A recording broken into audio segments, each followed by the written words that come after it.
Welcome. The title of today's lesson is Trigonometric Equations Conditional, Day 1. And so our unit takes another little shift here. We're going to diverge a little bit from the identity equations that we've been working on and then fall back into sort of the traditional mindset of solving equations, the ones where we're actually trying to find the variable that makes the equation true. And so we'll do this with a little investigation to get us thinking about it. You will need a graphing calculator to begin this. And then we'll rely just on some of our traditional algebra skills and some of our knowledge of our trig values here to be successful. So let's give it a try. With the calculator, it says use the equation sine of x equals 1/2. Now this obviously is not an identity equation. Again, what we're trying to find is the values of the variable that would make the equation true. And what we're going to do is take a graphical approach initially. So I'm going to graph the left-hand side into the y equals, and then graph the right-hand side into a different y equals, and actually see just where they intersect there. And so we're going to answer a few prompted questions here to get us thinking about it and see what we're looking for. Alrighty, so let's kind of go for it. Everyone, if you can grab your calculator, please make sure you're in radian mode on the calculator. That's the first order of business, as we're trying to find the real numbers that make these equations true. All right, so I'm going to go to my y equals, everybody, and just right away I'm just going to type in sine of x. And if it's okay with you, what I'm going to do is hit zoom in number 7 and just see that nice sinusoidal wave again. It's been a little while since we've caught this. And so as you can see, this sinusoidal wave, there's one iteration in the endless loop. It would keep going and going and going, both to the right and to the left. Okay, now everybody, what I want to do is go back to the y equals. Please do that with me and just type in 1/2. And so what I'm going to do is kind of see where our sinusoidal function hits the 1/2 mark. And so I'm going to hit graph again, and we get our nice horizontal line. And here's the great conceptual question as we kind of really talk about trig functions being unique compared to all the other functions we looked at. How many solutions are there? And definitely, please extrapolate off of the screen here. Think about what happens to this sinusoidal wave as it keeps going and going to the right and to the left. How many solutions are there? How many points of intersection would there be with y equals sine of x and y equals 1/2? And I'm hoping you would be in agreement with me that there are really an infinite number of solutions there, because of course there are an infinite number of loops on our sinusoidal wave. And so as a result, an infinite number of solutions for this particular equation. Now what we're going to talk about is we're going to try to narrow it down, everybody. So look at part B with me. How many solutions are there in the interval 0 to 2 pi? What I've been basically calling our primary rotation. That would be, let me just bring that back up. That would be from here to here. So here's from 0 to 2 pi. How many points of intersections do you see? Well, it looks like sine of x can be equal to 1/2 here, and sine of x can be equal to 1/2 here. Sine is positive in quadrants 1 and 2, so I have a positive value there and there.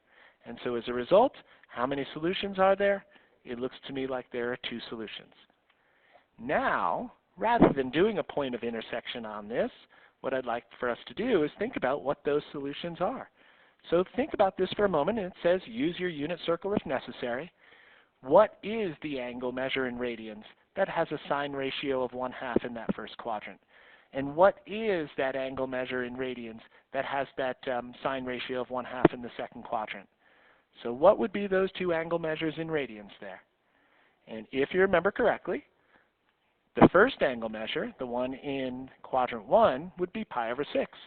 Because as we know, the sine of pi over 6 is 1/2. The second one, the one in quadrant 2, should be 5 pi over 6. And those would be the 2 points of intersection there, pi over 6 and 1/2, and 5 pi over 6 and 1/2. Okay. Now, here's what we want to do. Because these would be our answers in the primary interval, what we want to do now is be able to represent the infinite number of solutions there. And so what I don't want to do is just start listing them. Obviously, I can't list an infinite number of solutions, so I need to represent this mathematically without creating a list. And so we've seen this maybe once or twice before, but we're going to start talking about multiples of that period. And so think about this for just a second. And I'm going to bring my calculator up for just a moment there before I write in anything else. And I guess here's pi over 6, right? So there's pi over 6 and 1/2. How long would it take before I get to the next solution where I would hit 1/2? So what's the period of the sine function, of course? Well, starting here, if I go another 2 pi units, I would probably have another solution. If I went another 2 pi units, I would have another solution. If I went back 2 pi units, I would have another solution. If I go back again 2 pi units, etc., etc. If I keep going forward and backwards 2 pi units, everywhere from this pi over 6, I would keep getting a sine ratio of 1/2. And so if you remember correctly, it's repeating in multiples of 2 pi. So we've seen this once before. This, again, would be multiples of 2 pi. So we have our primary answer, and then every 2 pi before and after that. That's sort of the best way to verbally describe it. And then the reason there's the second blank, of course, is because we have another starting point at 5 pi over 6. And it, too, would repeat every 2 pi units before and after. And I would get another solution after it. So if we were to theoretically, if we were going to represent the infinite number of solutions to this equation, this potentially would be our solution set. Pi over 6 and every multiple of 2 pi before and after, and 5 pi over 6 and every multiple of 2 pi before and after. So we're gonna try to narrow it down. We'll talk about two different types of solution sets. In our primary interval and all of the solutions. This would be the primary interval up here. This would represent all of the solutions. Okay, so it's good to kind of talk about that conceptually. And then what we want to do is just get some practice with this. If you know your unit circle, this is going to be second nature to you. If you don't know your unit circle, you will have to go back and relearn it and think about all those values once again. So grab that, use it as a crutch here, and then we'll see what we can do. Okay, well, let's move forward, everybody. There are some initial strategies that we're going to use for solving these trigonometric equations. You'll see a lot of just good traditional algebraic techniques. Factoring is definitely a huge one. You're going to do a lot of factoring here. And then the other thing is, don't forget this piece, we are going to use some identities to change a part of the equation. Some things come up, some different types of equations that we're going to see. We want to keep things consistent. If the inputs are different, maybe we have a way to change the input. If the trigonometric function is different, maybe we want to change it, make it uniform.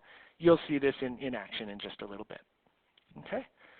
So algebra and identities again, but now used to solve these traditional, what are called conditional equations, finding the values of the variable to make it true. Well, let's start with an easy one. It says solve each of the trig equations. First, solve on the interval 0 to 2 pi. So on our nice primary interval, you have that great study guide, that unit circle to help you with this. Then determine all of the solutions for the equation. So understanding that trigonometric functions are what are called periodic, meaning the values repeat indefinitely. Okay, well, let's go for it. Nice basic algebra here, everybody. Let's bring over the root 3. So I bring the root 3 on over. And then I'm going to go ahead and divide by 2. So I have cosine of x equals negative root 3 over 2. Now, you might be thinking, well, I've done this before, and I'm supposed to go ahead and undo cosine by doing an inverse, and that would get the variable by itself. The problem with that step at this point in time, everybody, is when we do an inverse cosine of this right here, first of all, it won't give us the exact answer. It'll give us a decimal approximation. But second of all, it'll only give us one answer. But the bottom line here is, on our primary interval, there are two angles that have a cosine ratio of negative root 3 over 2. And so what we need to do is get both of them. So we will solve these equations using an inverse, but not just yet. We will transition into that over the next day or two. So for right now, all you're going to do is pick up your unit circle, or if you know your unit circle, you're just going to think about it, and we want to ask ourselves, what angle has a cosine ratio of negative root 3 over 2? Well, just thinking about that unit circle, I would argue that, and you don't have to write this down if you don't want to, but I would argue that cosine is negative in quadrant 2 and quadrant 3.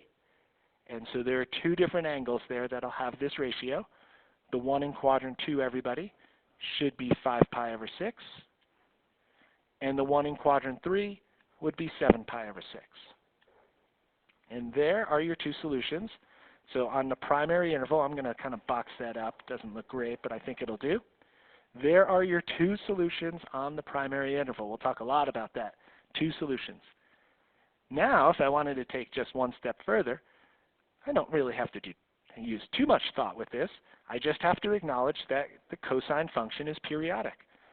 So I have one at 5 pi over 6, and if I go around my circle again and again and again, every 2 pi units, I'm going to keep getting that cosine ratio, as we've seen. And then also, of course, 7 pi over 6. If I start there and keep going around my circle, counterclockwise or clockwise, I would keep getting cosine ratios of negative root 3 over 2. So this would be primary. This, everybody, would be all of them. Okay. Now, just kind of thinking out loud with this before we hit the next one. If it helps you to just draw maybe a little unit circle there, just sort of thinking about, oh, okay, well, negative root 3 over 2 cosine ratio right there and right there. 5 pi over 6, 7 pi over 6. Again, use your unit circle to help you, but certainly try to wean yourself off it as you go through the process. You will definitely need to do that. Okay, let's keep going. So example 2. Now it gets slightly harder here. So I have 2 sine squared of x plus sine of x equals 0. Setting our equations to 0 is definitely a good start. I kind of like that piece. And then I mentioned before, one of the techniques that comes up when dealing with these types of equations is really breaking it down into factors. And so I'm hoping you all agree with me that the sum of these two terms set to 0 is not very helpful. But maybe by factoring out a sine of x, and I'm going to do that here, I should get 2 sine of x plus 1. That is a great position to be in. In all your algebra classes, you've always kind of looked at that piece is try to get to factored form as long as it's set to 0. And because what that allows us to do is apply that zero product property, where now that's a factor, and I set it to 0, and that's a factor, and I set it to 0. So as you can see, now we're going to do a little split here, and we're going to try to solve our equations simultaneously and include all of the solutions. So this one is pretty much ready to go. Think on your primary interval. So I'm going to draw my unit circle just off to the side. That would be basically starting here all the way around up to 2 pi. So from 0 all the way up to but not including 2 pi. So think about that for a second. Where would we get a sine ratio of 0? Well, on the unit circle, it looks like I would get a sine ratio of 0 right at 0. And we know that to be the case. Where else, as I go around my circle, am I going to get a sine ratio of 0? And I'm seeing about right there, give or take, at pi. Now, I know what you're thinking, of course, is, well, if I go another pi around, at 2 pi, I would have a sine ratio of 0. Yeah, of course. But that just happens to be in the same position as 0 itself. So this would be our primary answer, not 2 pi. So it's including 0 all the way up to, but not including 2 pi. And so that right there. Okay, good. So we're going to include those, and I'll work on that in just a sec. I'm hoping everyone's okay as I work over here to bring over the 1 and divide by 2. Now, same thing, everybody. Ask yourself that question. This is one of our sine ratios that we've been working on now for a long time. And where would I get sine ratios of negative 1/2? And I'm just going to go over to my circle there. First of all, sine ratios negative would occur in quadrants 4 and 3, the way I'm seeing it. So down there and down there. And so 3 and 4 have negative sine ratios. I'm visualizing a 7 pi over 6. And how about 11 pi over 6? And again, if you look at your unit circle, that should bear that out, of course. Okay, so we got 0 and pi, where sine ratios are 0, and 7 pi over 6 and 11 pi over 6, where we get that negative 1/2. if I put any one of these values back in, and you're more than welcome to try, I won't waste our time doing that, but if you put any of those values back into the equation, it would balance it out. Okay, so let's do this. This would be the primary rotation, 0, pi, 7 pi over 6, 11 pi over 6. 4 good solutions there on our primary interval. Okay, now in terms of all the solutions, I know it gets a little chaotic. You don't need the 0 here, I understand that, but I'm going to put it just for emphasis. So there would be your 2 pi, by the way, 0 and 2 pi and 4 pi, etc., etc. And also all these others, then 1 pi and 3 pi and 5 pi, etc., etc. And so just to acknowledge the fact that there theoretically are an infinite number of solutions to this equation, and this is how we're going to represent it. All right, so 2 different types here just from what I asked. Primary interval, the infinite number of solutions. Okay, wonderful. All right, 2 in the books, everybody. Let's see if we can go get number 3.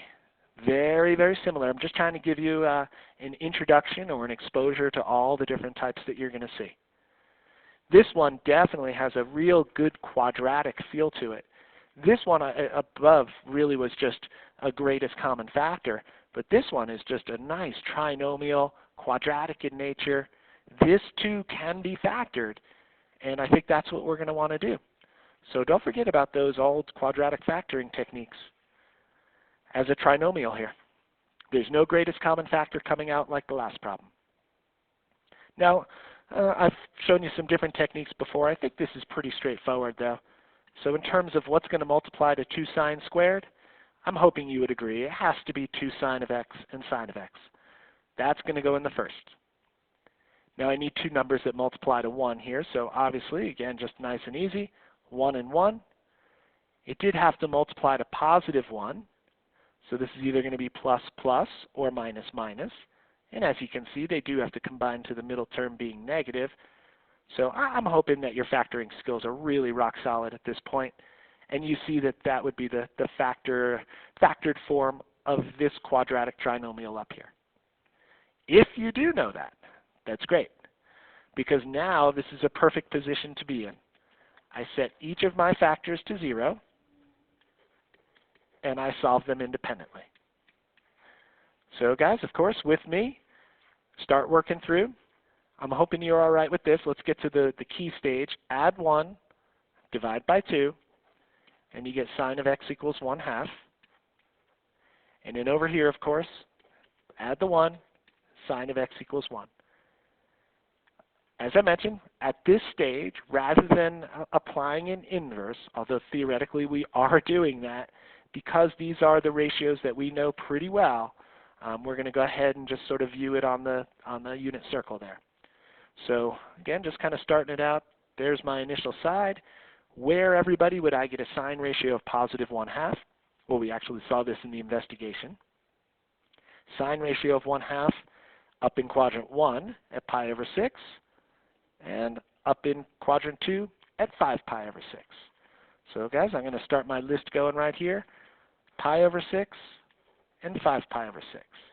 2 solutions on that as we work our way around the circle. Once here, sine ratio is 1/2, and once here as we work our way back down. Now this one's a little different, of course. Where do I get a sine ratio of positive 1? Well, remember, of course, everyone, positive 1 is at the peak as we rotate around our circle. So in this case, I'm not going to get 2 solutions in the cycle. I'm just going to get the one right up here. I think that's it, right at the top. And I'm hoping you would agree that the angle in radians is just going to be pi over 2. And so I get 3 answers here as opposed to 4 like the last one. So here, once on the way up, once on the way down. But here, because it was at the top, at the peak, it only happens once. Okay. Well, let's see. This is pretty good. I'm going to box this up because it's laid out pretty nicely for me. That would be our primary. And then I would just encourage us for now, of course, let's just go ahead and write it out here. So I have pi over 6 plus 2 pi k,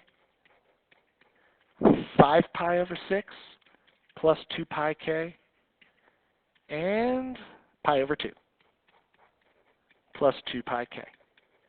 Now we're going to do some applications with this probably in a day or two, and this will change a little bit. The only reason we're adding the multiples of 2 pi is because your basic sinusoidal function has a period of 2 pi, meaning the values repeat every 2 pi. But as we know, with the more comprehensive sinusoidal functions, they don't necessarily repeat every 2 pi. Okay, I think I've at least emphasized the part where theoretically there are an infinite number of solutions. So let's just go ahead and now just focus on the primary interval. So starting at 0, all the way up to but not including 2 pi. That's what we're going to look at. Because again, 2 pi is in the exact same position of 0, and it would just be a redundancy. All right, well, let's do example 4. And this is an interesting one. It does say come up with the 2 ways. That's the way it should read. There are 2 ways to come up with this. So here's what I'm going to ask you to do for this one. Put a little vertical curtain kind of right in the middle there. And I would encourage you to think about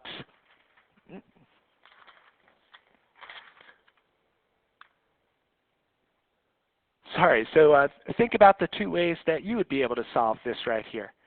And then come on back and see if you have been successful with it. Okay, well, let's see. I've thought of a couple different ways here. This is an interesting expression.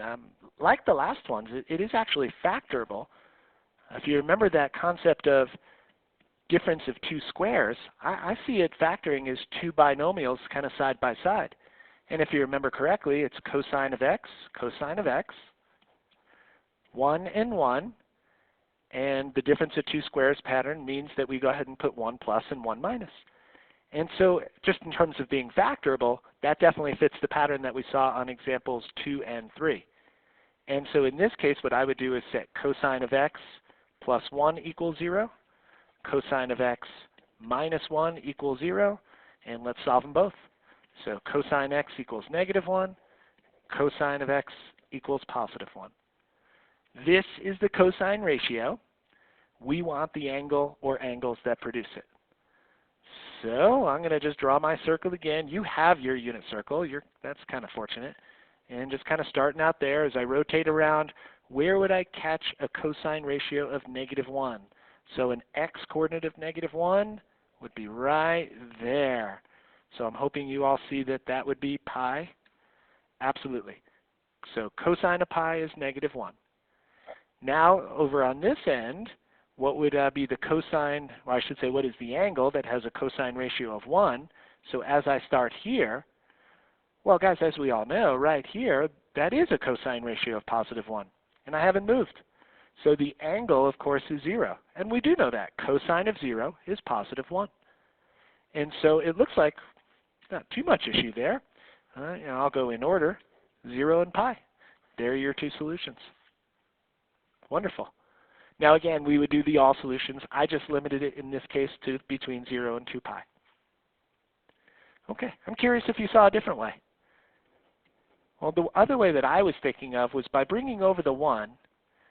And remember, the idea is always to get the variable by itself. I can probably do that by undoing that square right there. And when I undo the square, I end up getting cosine of x. Here's where I would have to be a touch careful. Remember, when you undo a square, you want the positive and the negative.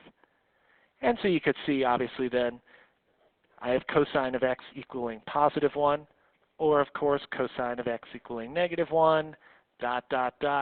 and we get our same solutions there. So I don't know which one just piques your interest, either the left side or the right side, but either way works, of course. All right, very good. Let's do the last couple here. And now they get a little harder, everybody. So example 5, I would say we have to be very, very careful. A lot of red flags in this one. So number 1 is you have 2 different inputs. You have a 2x and you have an x. I cannot just divide by something there. This is attached to the sine function. This is attached to the sine function. So don't try to do anything crazy with those inputs. I can't shortcut that. I obviously wouldn't want to even do something else like dividing by sign. I've seen students do that too. No, no, no. Again, these 2 are attached together. It's not multiplication, so you can't undo with division. So we have some issues here with the compatibility. The inputs are different. One is a double angle and one is a single angle. And so I guess I would ask you this, is there a way to remedy that? Is there a way to get it all back in the same inputs? Be great to get it in X. And I guess my question to you is, do you remember the identity? I've always considered it the easiest of the bunch, but I would say that we can take that right there and change it back into just its original angle, just the x's, by applying the identity formula. So sine of 2x is 2 sine x cosine x. Now it's at least a little better in that we all have the same inputs, all x's. Okay, now here's where, again, we have to be careful. Do not divide by sine of x. Ooh, let me be very clear on that. And so let's actually write that piece off to the side. Red flag. Can't divide by sine of x. I think we've seen this once or twice before, maybe first semester, where if you divide by that variable, essentially, in this case it's attached to the sine function, you're going to lose the solutions that come from it. So your solution set would just be incomplete if you did that. It's not wrong, although I guess I am saying it is, but certainly it's going to be incomplete. Your solution set won't be completely perfect there. So let's go back.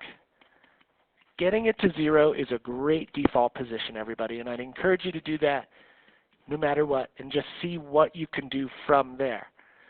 I'm not saying it's the cure-all, be-all, but it's a good starting point because when I set it to 0, then I look to use my algebraic techniques, specifically factoring. And the way I see it, everybody, is we have two terms separated by that minus, and each of those terms has a sign of x in it. And so what I can do is pull out sine of x, and I would get 2 cosine of x here. So here this came out, I'm left with these two, and then a minus, and then I should have a factor of 1 in there. And as I said, it's a great position to be in if we can get there. And so I would say to us at this stage, now that we have our two factors set to 0, what we want to do, of course, is set them to 0 and solve. This one's ready to roll. roll. We'll get our unit circle going in just a second. This one, of course, I think I'm going to add the 1 and divide by 2, and I get cosine of x equals 1/2. Okay. So everyone, I'm going to bring my unit circle up to some degree. Again, just using it as a study guide there. Kind of starting out, let's go once around, and let's decide where are we getting sine ratios of 0. Well, everybody, we've seen this one before. If you remember correctly, I get sine ratio of 0 right here, starting it out. I also, as I'm going around, would get a sine ratio right here at 0. Or I'm sorry, at pi, a sine ratio of 0. So I have 0 and pi, and you know this to be the case. Sine of 0 is 0, sine of pi is 0. And in this one, everybody, where would I get cosine ratios of 1/2? I'm just going to have to come over here. Well, let's see, cosine ratio of 1/2, that's a little harder, everyone. So as I move around my circle, remember that one's sort of up here. And let's see, going around, cosine ratio of positive 1/2, 1 up in quadrant 1. Where else do I have a cosine ratio that is positive? Cosine's positive in 1. It's also positive in 4. So what's this angle up here and this here? That would have cosine ratios of 1/2. And again, you should just really know your unit circle at this stage. I'm hoping you see it as a pi over 3 and a 5 pi over 3. And as a result, if you were to put any of these values back in, try it. Sine of 2 times 0 equals sine of 0. Put in pi. Sine of 2 pi is equal to the sine of pi. Absolutely. Put in pi over 3. It works. Put in 5 pi over 3. It works. And those are going to be your 4 solutions on our primary interval that make the equation true. So as you can see, it's really coming down to, can you factor expressions and then know where you get our special ratios for each trig function. Okay, let's do one more. Example 6. I do have a very similar dilemma in example 6 to what I saw in example 5. I have different inputs, and that's not good for business. So I have a double angle here, and I have a single angle here. They're not exactly compatible. So how can I get them to be compatible? Well, we have a way, everyone. This is just what's jumping out at me off the board. I think what we want to do is use an identity to change that up. Now here's what's kind of fascinating about this piece. There are 3 variations for cosine of 2x to get it back into the original angle. And so I'm going to write them up here. You know these.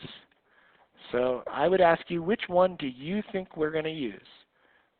So this is the second one. And this is the third one.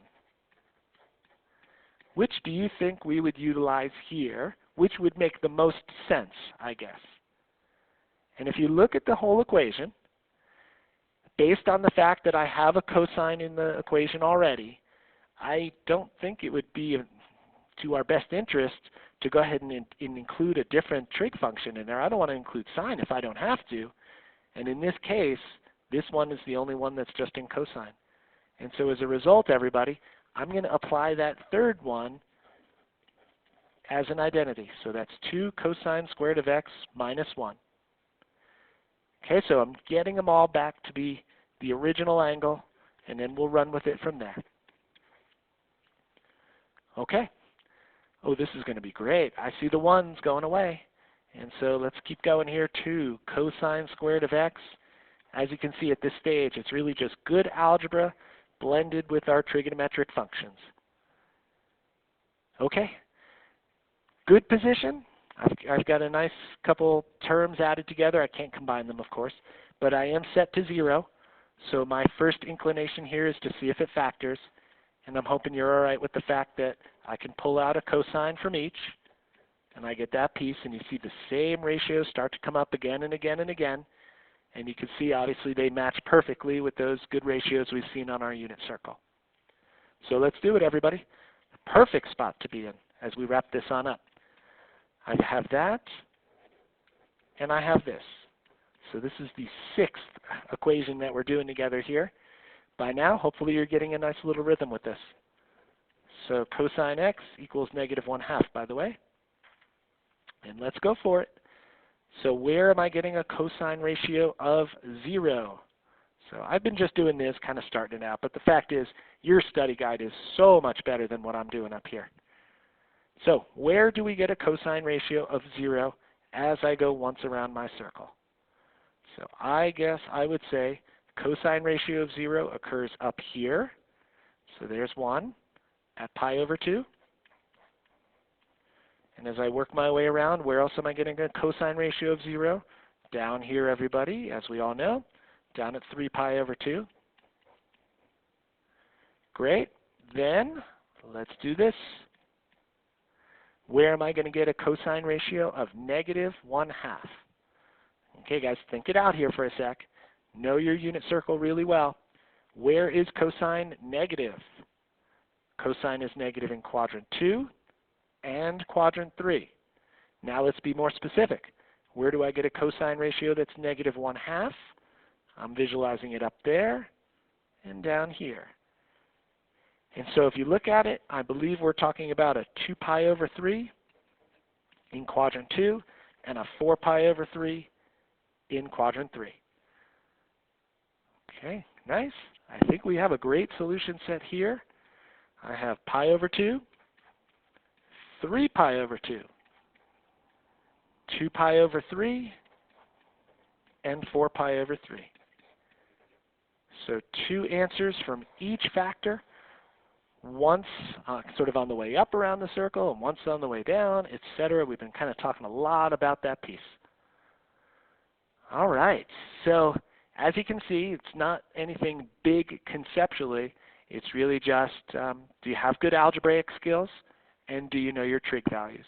If you do, you're going to be quite successful with this piece. Please definitely get the practice on this.